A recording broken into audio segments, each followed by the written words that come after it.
Hello students, ये question 2022 में board exam के टर्म 2 का क्वेश्चन है। तो आइए हम इस क्वेश्चन को सॉल्व करते हैं। सबसे पहले हम इस क्वेश्चन के स्टेटमेंट को एक बार देख लेते हैं। तो statement is saying two prisms ABC and DBC are arranged as shown in figure. तो देखिए ABC ऊपर वाला प्रिज्म है और DBC नीचे वाला प्रिज्म है।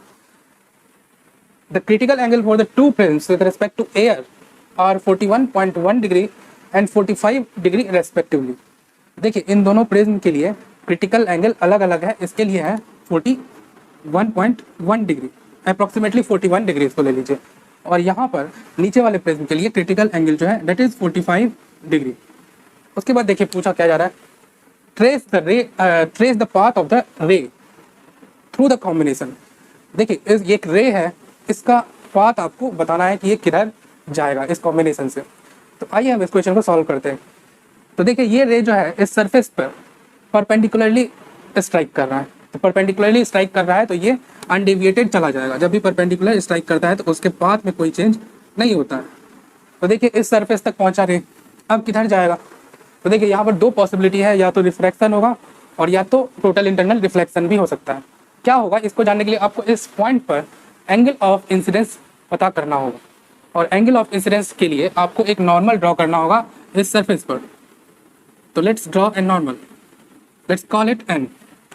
अब देखिए एंगल ऑफ इंसिडेंस बताइए। देखिए ये वाला एंगल कितना, ये 90 डिग्री है और ये 45, तो ये भी 45। तो angle of incidence will be 45 to.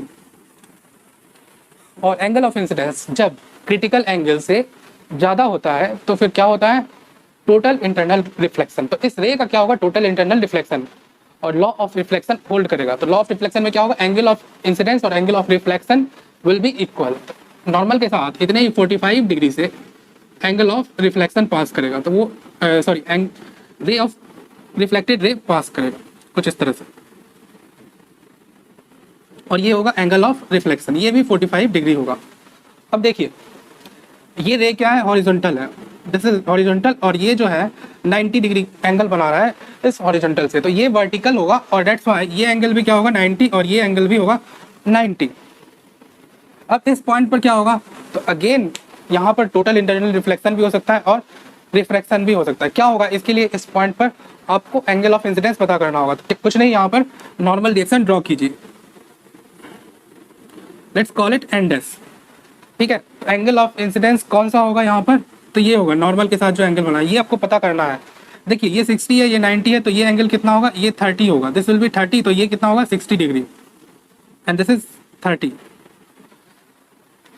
अब यहाँ पर देखिए कि angle of incidence 60 degree critical angle से ज़्यादा है and that's why total internal reflection होगा। यहाँ पर रिफ्लेक्शन होगा और रिफ्लेक्टेड रे जो होगा वो भी नॉर्मल से 60 डिग्री एंगल बनाते हुए निकलेगा।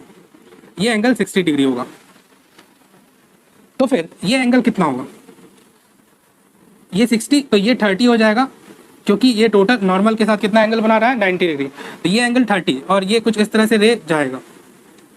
अब देखिए ये एंगल कितना होगा, तो आप बता सकते हैं कि ये एंगल, ये 30 ये 60, तो ये एंगल कितना होना चाहिए 90।